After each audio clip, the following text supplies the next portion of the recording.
আপনাদের সকলকে নিয়ে শুরু করছি আপনাদের অত্যন্ত পছন্দের একটি অনুষ্ঠান ভাগ্যভাস্কর ও আপনি। এবং এই অনুষ্ঠানে যিনি উপস্থিত থাকেন অর্থাৎ আচার্য ভাস্কর, তিনি আজকে জনপ্রিয়তার তুঙ্গে আছেন। তার বেশ কিছু কারণ আমার যেটা এখানে উপস্থাপিকা হিসেবে থেকে আমার মনে হয় যে তার বলার ধরন, তার মধ্যে যে পোটেনশিয়ালিটি রয়েছে এবং একটা তাৎক্ষণিক সমাধান কিন্তু আপনারা যখন ফোনে আসেন তখনই দিয়ে দেন। এবং তার বক্তব্যগুলো অবশ্যই একেবারে আপনাদের মনোরঞ্জন করার মতন, মানে সব কিছুই হ্যাঁ হ্যাঁ হবে হবে বা আপনার মন মতো করে বলা, এই জায়গাগুলো কিন্তু কখনোই আচার্য ভাস্কর করেন না। বরঞ্চ যেটা মানে দেখছেন সেটাই আপনাকে বলে যেটা হতে পারে সেটাই জানিয়ে দেন। এই কারণেই আজকে তিনি যখন উপস্থিত থাকেন আপনাদের প্রশ্নের ঝড় যেমন প্রতি অনুষ্ঠানে পায়, আজকেও একজন ফোনে এসেছেন। তার আগে আচার্য ভাস্করকে আজকের অনুষ্ঠানে স্বাগত জানাই। নমস্কার। নমস্কার দর্শক বন্ধু, ভাগ্যভাস্কর আপনি অনুষ্ঠানে আপনাদের সাদর আমন্ত্রণ জানাই। এই দীপান্বিতা দিদি বললো যে তাৎক্ষণিক সমাধান কিন্তু আমি কিন্তু করি না, এটা ভুল কথা। আমি বিচারটা করে দিই কেন হচ্ছে, কি হচ্ছে, রোগটা ধরার চেষ্টা করি, কিন্তু স্টুডিওয়ে বসে সমাধান করা আমি ভগবান নই। মানে এটা সবাইকে বুঝতে হবে যে আমি ভগবান নই, আমি কিন্তু মানুষ।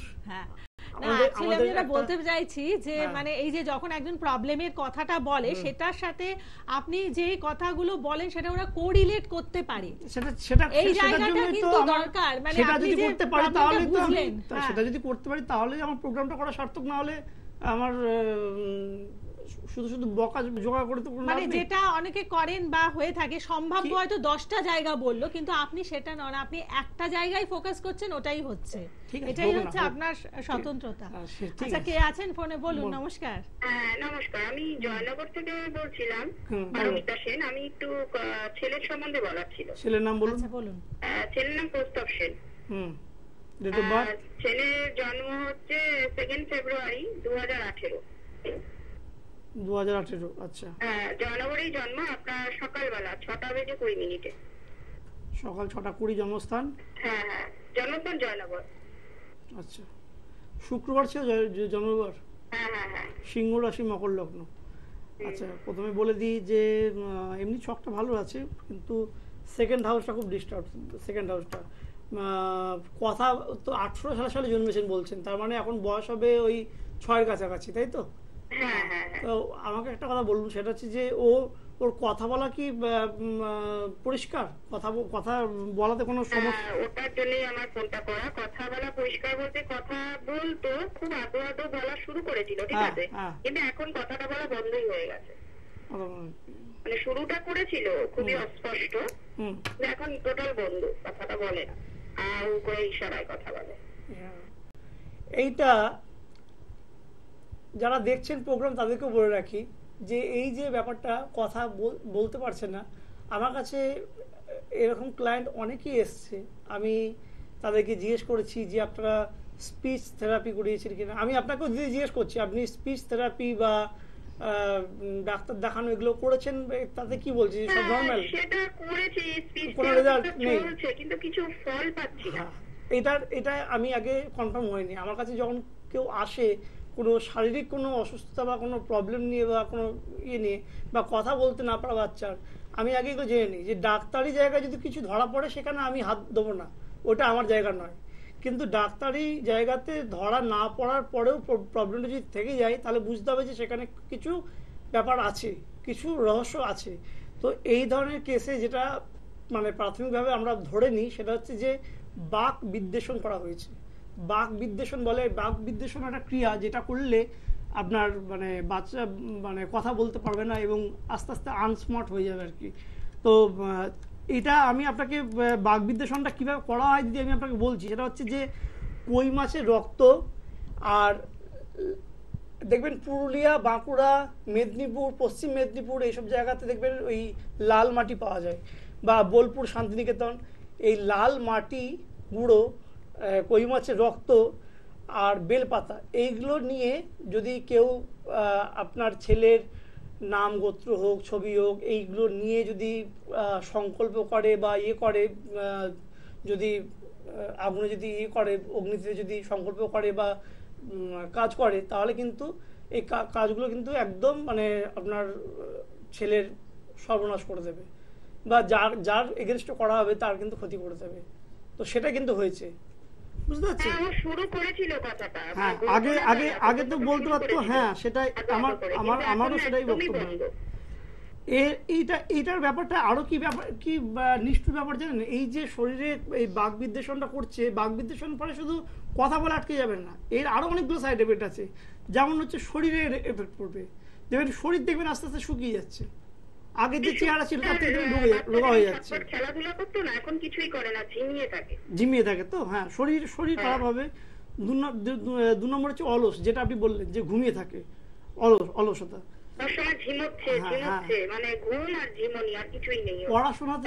পড়াশোনাতেও কিন্তু মনোযোগ কিন্তু 6 বছর বাচ্চার যদি পড়াশোনাতে সেরকম কিছু নেই, তবু আপনি দেখবেন পড়াশোনাতে নিয়ে পড়তে বসালে অকটাও যদি আপনি শেখান, দেখবেন যে মনটা অন্যদিকে চলে যাচ্ছে।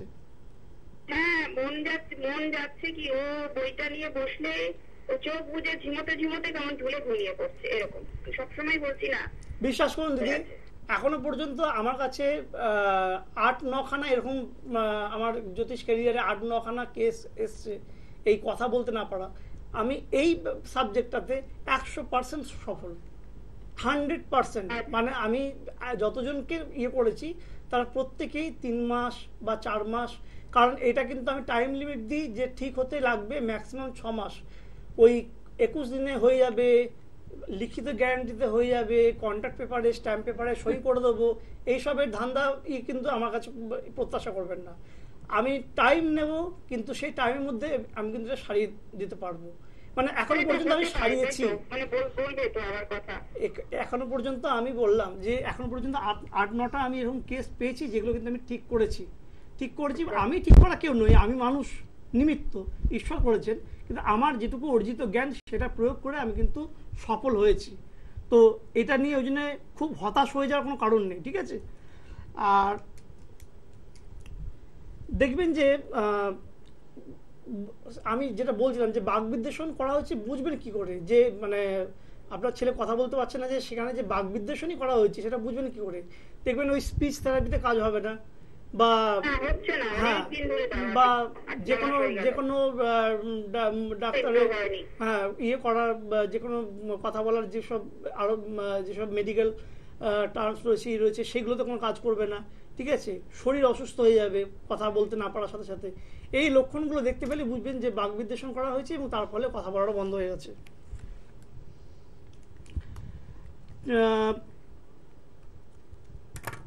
আপনি যদি পারেন, আপনি তো কোথা থেকে বলছেন? আপনি কোথা থেকে বলছেন বললেন? আপনি? আমি জয়নগর থেকে বলছি। জয়নগর থেকে বলছেন। আপনি যদি পারেন আপনি যোগাযোগ করবেন। আমি আপনাকে এইটুকু আমি আপনাকে ভরসা দিতে পারি যে এটা, হ্যাঁ, এটা ঠিক করা যাবে। একটাই সন্তান আমার, এরকম হলে হ্যাঁ এটা ঠিক করা যাবে। হতাশ হয়ে গেছি পুরো পরিবার। ঠিক আছে, এটা ঠিক করা যাবে দিদি, চিন্তা করবেন না, ঠিক আছে। হ্যাঁ ঠিক আছে, আপনি ভালো থাকবেন। এবং না, আমি একটা কথা বলিনি, সেটা হচ্ছে যে এই যে আমি বললাম দর্শক বন্ধু যে আমি 8-9টা কেস এসেছে, আমি 100% সফল হয়েছি। এর মানে কিন্তু ভাববেন না যে ভাস্বরের কাছে যাই প্রতিকার আসে, যাই আসে, ভাস্বর সব ঠিক করে দেয়। আমি আবার বলছি, আই এম নট গড, আমি ভগবান নই, ঠিক আছে। আমার কাছে 100টা লোক এলে 90টা লোক যদি কাজ পায়, 10টা লোক কিন্তু প্রতিকার পায় না। সেক্ষেত্রে অনেক কারণ আছে, কিন্তু সেটা আমি বুক টুকে বলতে পারি।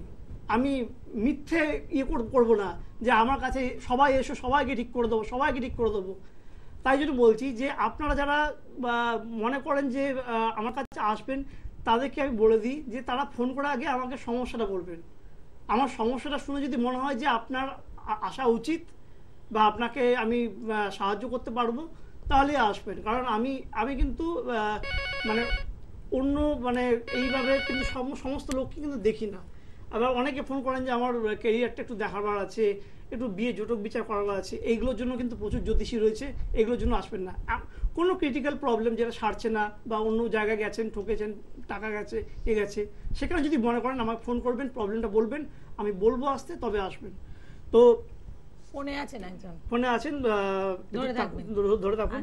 আমি একটা কথা বলি যে আরেকটা কথা বলি, সেটা হচ্ছে যে দেখুন দর্শক বন্ধু, এখনকার দিনে বাচ্চাদেরকে বাবা মারা যে পড়াশোনার জন্য যে চাপ দেয় বা ইয়ে করে, এটা নর্মাল, কারণ বাবা মা চায় যে ছেলে পড়াশোনায় ভালো কি হোক। দেখুন একটা কথা তো ভেবে দেখতে হবে যে সবাইকে যে পড়াশোনাতেই ভালো হতে হবে এমন তো কোনো মাথার দিব্যি নেই। সবারই মেধা যে পড়াশোনাতেই যে ভালো ইয়ে হবে, মানে পড়াশোনায় ভালো মানেই সে মেধাবী, আর পড়াশোনায় ভালো না হলে সে মেধাহীন, সেটা কিন্তু নয়। তাহলে আপনি সচিন তেন্ডুলকরকে বলুন, সে ক্রিকেট খেলে সে তার সেই জায়গায় প্রতিভা দেখিয়েছে, লতা মঙ্গেশকর গান গেয়েছে। হ্যাঁ, তো এরকমভাবে পড়াশোনাতেই ইয়ে হতে হবে, ভালো হতে হবে, ইয়ে হতে হবে, তাকে চাপ দেওয়া, প্রেশার দেওয়া, তার খেলাধুলা বন্ধ, কোচিং ক্লাস, এতে আপনারা জায়গাটাকে ইয়ে করে দিচ্ছেন। এরপরেও আপনারা জ্যোতিষী কাছে যাচ্ছেন, 3-4টে কবচ তাবিজ পকেটে হাতে গলায় ইয়ে পরিয়ে দিচ্ছেন, ব্যাস। আপনি যে বাচ্চার জন্য করছেন তার যে মানসিক যে বিকাশ সেটা ঘটতে দেওয়ার জন্য তাকে একটু মাঠে খেলতে দিন, তাকে একটু নিজের মতো করে চিন্তা করতে দিন, তাকে গল্পের বই হাতে দিন, মোবাইলটা না দিয়ে গল্পের বই হাতে দিন। তাহলে দেখবেন যে প্রতিকার আপনাকে জ্যোতিষী কাছে গিয়ে করতে হবে না, প্রতিকার অটোমেটিক্যালি আপনার হয়ে যাবে। কিছু লাইফস্টাইলে যদি চেঞ্জেস করা যায় না, আমি দেখেছি, আমি এটা হাতে নাতে ফল পেয়েছি, যে আমি অনেক ক্লায়েন্টকে এগুলো করতে বলেও দেখেছি যে রেজাল্ট এসছে। তো কে ফোন আছে দেখে নি। বলুন। নমস্কার। হ্যাঁ নমস্কার, আমি কোচবিহার থেকে বলছিলাম। বলুন, কার ব্যাপারে? আমি নিজের ব্যাপারে ডেট অফ বার্থ বলুন। আমার নাম উদয় সাউ। ডেট অফ বার্থ বলুন। ডেট অফ বার্থ হলো 25শে মে 1980। 25শে মে 1980। হ্যাঁ। টাইম হলো সকাল 7টা। সকাল 7টা। জন্মস্থান কোচবিহার। কোচবিহার। প্রথমে বলি আপনার জন্মবারটা রবিবার ছিল তো? হ্যাঁ রবিবার ছিল। কন্যা রাশি, মিথুন লগ্ন, দেবগণ। সেকেন্ড হাউস মানে দ্বিতীয় স্থান, একাদশ স্থান, দুটো জায়গায় খুব ডিস্টার্ব। বর্তমানে আর্থিক প্রবলেম চলছে তো? হ্যাঁ হ্যাঁ হ্যাঁ একদম আর্থিক প্রবলেম চলছে। রিসেন্টলি আপনার এক সেকেন্ড, আমি কনফার্ম হয়নি, লগ্নে শুক্র, দ্বাদশে রবি বুধ। রিসেন্টলি আপনার কোনো চাকরি করতেন, সেখান থেকে চাকরিটা কাজটা চলে যাওয়া বা ছেড়ে যাওয়া এরকম কিছু হয়েছে? হ্যাঁ, ওই লাস্ট 2 মাস আগে মানে যে কাজটা করতাম ওটা ছেড়ে গেছে। আপনি তো আপনার কর্মস্থানটা তো ভালো আছে, মানে আপনি তো বেশ ভালো জায়গায় কাজ করতেন। হ্যাঁ, আমি মানে একটা খুব ভালো কোম্পানিতে কাজ করতাম, কিন্তু ভালো স্যালারি পেতেন, ঝামেলার কারণে দিয়ে ছেড়ে গেছে। ভালো স্যালারি পেতেন, তাই তো? হ্যাঁ হ্যাঁ একদম। এবার আপনি আমাকে একটা সত্যি কথা বলুন, আপনি নেশা করেন? লিকুইড? কিন্তু মাঝে মাঝে একটু নেশা হয়। মাঝে মাঝে? কিন্তু আমি এখানে পাচ্ছি রেগুলার নেশা করেন। যাই হোক, সেটা পরে বিচার্য। স্পেকুলেটিভ লাইনে আপনার টাকা খরচ করার ইয়ে আছে, লটারি বা জুয়া? না স্যার, তেমনি আমি সত্যি কথা বলুন, সত্যি কথা বললে আমি আপনাকে প্রতিকারটা বলে দেবো। সত্যি কথাটা বলুন, সত্যি কথাটা বললে আপনাকে প্রতিকারটা বলে দেবো। টাকা লাগান কি? টাকা লাগান? নেশা করেন, জুয়া খেলেন, তারপরেও আপনি ভাবছেন যে আপনার চাকরি থাকবে? আপনি তো নিজের গর্ত নিজেই খুঁড়েছেন, নিজের গর্তটা তো নিজেই খুঁড়েছেন। এবারে আমি আসি আপনার 7th হাউসে, সেখানে আপনার দাম্পত্য জায়গাটাও খুব মানে ডিস্টার্ব। বউয়ের গায়ে হাত তুলেন?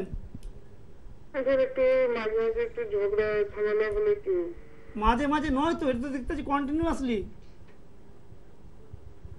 আপনার মানে আপনি যে আপনার যে কাজটা গেছে না, এটা কোনো গ্রহের জন্য যায়নি, আপনার নিজের কর্মফলের জন্য গেছে।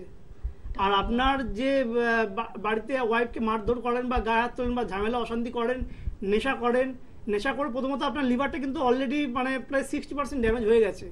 দেখবে কদিন পরে আমি বলে দিচ্ছি কি সিমটম হবে বলে দিচ্ছি। লিভারটা জল তো জমবে, তখন দেখবেন যে হাত পাগুলো লিকলিকে শুরু হয়ে গেছে, পেটটা এরকম বড় হয়ে গেছে। আর পাগুলো যদি ফুলে যায়, পায়ে এমকে চাপ দেবেন, দেখবেন টিপলে সেই জায়গাটা বসে বসে যাচ্ছে। সিরোসিস অফ লিভার, ঠিক আছে? লিভারে জল জমে যাওয়া, এটা আপনার খুব তাড়াতাড়ি হয়ে যাবে। তো আমি আপনার মতো মানুষের কিন্তু আমি কোনো প্রতিকার করতে পারবো না, ঠিক আছে? নমস্কার।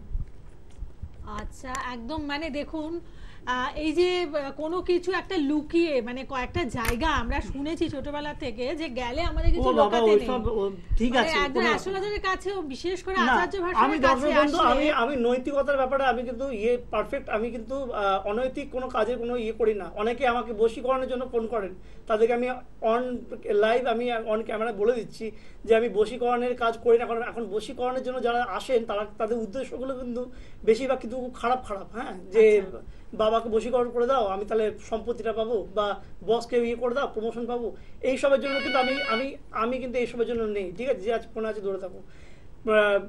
নৈতিক ভালো প্রকৃত সমস্যা যদি থাকে তাহলে যোগাযোগ করবেন।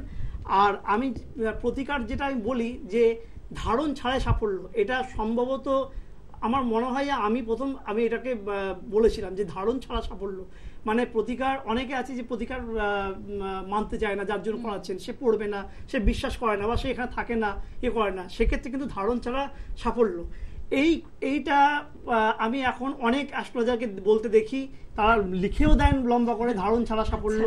এবার একটা ডিফারেন্স বুঝিয়ে দিচ্ছি আপনাদেরকে, একটা পার্থক্য বুঝিয়ে দিচ্ছি সেই জ্যোতিষীদের সাথে আমার। সেটা হচ্ছে, দেখুন আমার এই 5-5-10টা হাতে দেখুন কোথাও কোনো আংটি টাংটি কিচ্ছু নেই, এটা হচ্ছে আমার বিয়ের আংটি, আর কিচ্ছু নেই। গলায় দেখুন, গলায় কোনো রুদ্রাক্ষ মালা তাবিজ হাতে কোথাও কিচ্ছু নেই। ঠিক আছে, তার মানে কি, তার মানে আমি আমার নিজের প্রতিকারটা করেছি উইদাউট ধারণ, আমি আছি।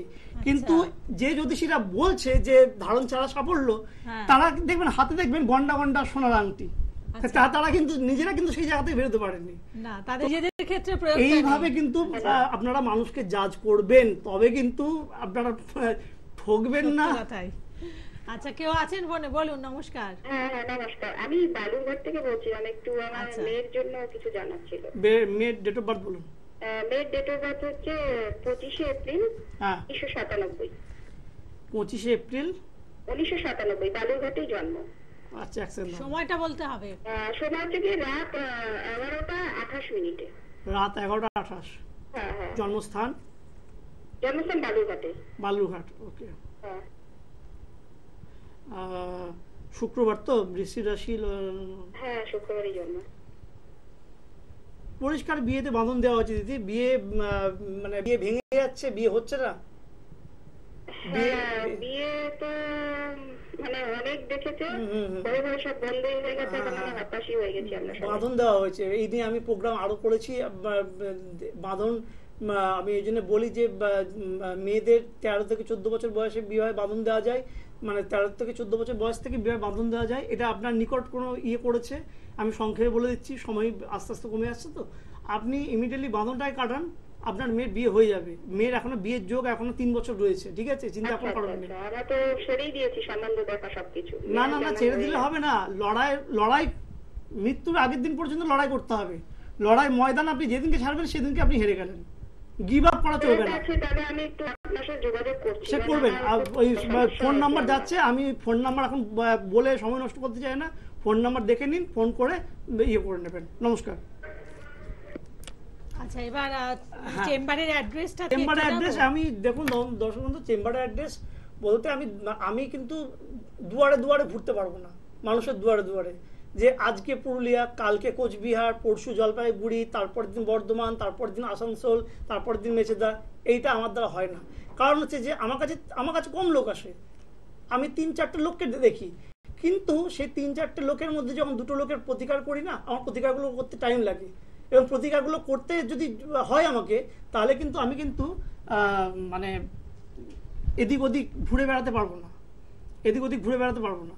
তো সেই জন্যে যারা ঘুরে বেড়ায় তারা হয়তো আরো বড় কোনো তাদের জানকারি আছে বা তাদের প্রতিভা আছে, তারা চেম্বারে ঘুরতে ঘুরতে হয়তো প্রতিকার বানিয়ে ফেলেন, কিন্তু আমি ওটা পারি না। সেই জন্য বলছি যে যারা দূর থেকে আসবেন, যারা দূর থেকে ফোন করছেন, আমাকে অনেকে বলেন যে হয়তো কেউ ফোন করেছে মালদা থেকে বা রায়গঞ্জ থেকে বা অনেক দূর থেকে করেছে। হ্যাঁ, তো ফোন করে বলেন, ধরে রাখুন, বলে যে আমি বলি যে আমাকে দমদমে দেখাতে হবে, আমার দমদমে বাড়িতে আমি বসছি।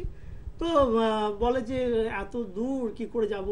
দেখুন, আমি আপনাদের একটা সিম্পল কথা বলছি, যে আমাদের যখন কোনো বড় রোগ হয়, এই কলকাতা ডাক্তার দেখতে পারে না বা ফেল করে যায়, তখন আমরা কি করি, আমরা ভেলোর যাই। তো ভেলোর যায় বা ইয়ে যায়, হ্যাঁ অনেক গ্রামের মানুষকে আমি দেখেছি ভেলোরই ভরসা। তো অত দূর তারা যাচ্ছে কেন? তারা জানে যে ভেলোরে গেলে সে সঠিক ট্রিটমেন্টটা পাবে এবং সে ঠিক হয়ে আসবে। সেই জন্য আমার কাছেও আমি বলে যাচ্ছি যে আমার কাছে যদি আসতে হয়, যদি দূর থেকেও ফোন করেন, যদি মনে করেন যে আমার প্রতিকারটা বা আমার সমস্যাটা উনি সমাধান করতে পারবেন, সেই মনে করে ওই দূর থেকে এখানে আসবেন। আমি আপনার বাড়ির সামনে সামনে গিয়ে ঘুরতে পারবো না, আমার অত হোটেলে ঘোরার মতো সামর্থ্যও নেই, ইচ্ছেও নেই, আর আমার দরকারও নেই। ঠিক আছে, আমার যে প্রতিকারের কাজ থাকে সেই কাজে আমি এত ব্যস্ত থাকি, আমি সময় নেই। তো দূর থেকে যারা দেখছেন তারা যদি আসতে না পারেন আমার কিছু করার নেই, যদি সত্যি প্রয়োজন মনে করেন তাহলে আসবেন। কে আছে ফোনে? বলুন। নমস্কার। নমস্কার। কার ব্যাপারে বলুন আগে? আমি ছেলের ব্যাপারে। ডেট অফ বার্থ বলুন। সরি মেয়ের ব্যাপারে জানতে চাই। ডেট অফ বার্থ বলুন। ডেট অফ বার্থ বলুন। 2005 2005 2005 4 এপ্রিল 2005। 4 এপ্রিল 2005। জন্ম সময় সকাল 11:50। 11:50। জন্মস্থান কলকাতা স্যার। আমি একটা কথা বলি প্রথমে, জন্মবারটা সোমবার ছিল তো? হ্যাঁ স্যার। একটা কথা বলি, সেটা হচ্ছে যে প্রথমে বলি যে মেয়ের যত সম্বন্ধ আসছে সবকে কি না করে দিচ্ছে? হ্যাঁ স্যার। হ্যাঁ। মানে ওর কোনো সম্বন্ধ, ওর কোনো সম্বন্ধ পছন্দ হচ্ছে না, এই তো? না কোনোভাবে রিজেক্ট করে দিচ্ছে, ও এই না ওই ইয়ে করে এই জিনিসটাই করে দিচ্ছে। তার কারণ হচ্ছে আপনার মেয়ে কিন্তু একটি খারাপ সম্পর্কে জড়িয়ে আছে, একটা খারাপ সম্পর্কে জড়িয়ে আছে। বাড়িতে না কিছু বলতে চায় না, হঠাৎ করে বেরিয়েও যায়। মোবাইলটা একদিন আনলক করে হোয়াটসঅ্যাপ চ্যাট বক্সটা একটু খুলবেন, সব উত্তর পেয়ে যাবেন। ঠিক আছে, মানে এখন এই সম্পর্ক জড়ানোর জন্য বাইরে পার্কে গিয়ে দেখা করতে হয় না, এখন ঘরে বসেই বিশ্ব দর্শন হয়ে যায়। মানে স্যার আমি কি বলতো, আমি খুব ভালোভাবে মাকে দিয়ে জিজ্ঞেস করিয়েছি যে ওর কোনো পছন্দ, ও না কোনো কিছু বলতে যাচ্ছে না। ইন্ট্রোভার্ট বলবে না, মানুষ চুরি করলে বলবে যে আমি চুরি করছি, মানুষ অপরাধ করলে বলবে যে আমি অপরাধী, আমাকে সাজা দাও।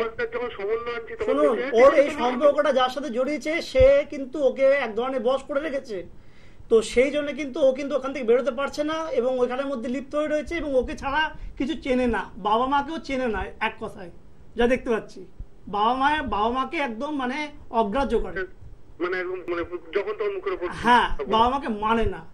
তো ওই ছেলেটার খপ্পর থেকে যদি বার করতে হয় তাহলে কিন্তু ভালো জ্যোতিষীর সাথে যোগাযোগ করে সেটা করতে হবে। ঠিক আছে, কারণ ছেলেটা কিন্তু আমার যদ্দূর সব থেকে মনে হচ্ছে ছেলেটা কিন্তু একটা বশীকরণের কোনো একটা কাজ করে রেখেছে।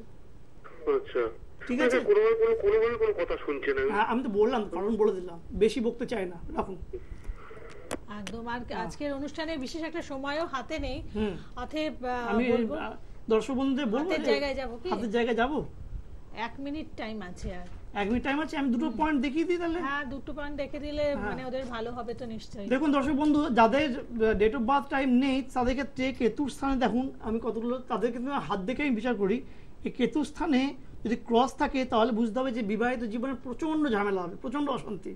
ঠিক আছে, আবার এই বৃহস্পতি যে আঙুলটা আছে, বৃহস্পতি আঙুল নিচে যদি ক্রস থাকে সেটা খুব শুভ, সে পড়াশোনায় খুব ভালো হবে, বিশেষ করে সায়েন্স, অঙ্ক বা ফিজিক্যাল সায়েন্সে খুব ভালো হবে। 3 নম্বর হচ্ছে যে রবির ক্ষেত্রে যদি এই উল্টো ওয়াইটা থাকে তাহলে এটা সরকারি চাকরি কিন্তু একটা খুব বড় একটা নিদর্শন।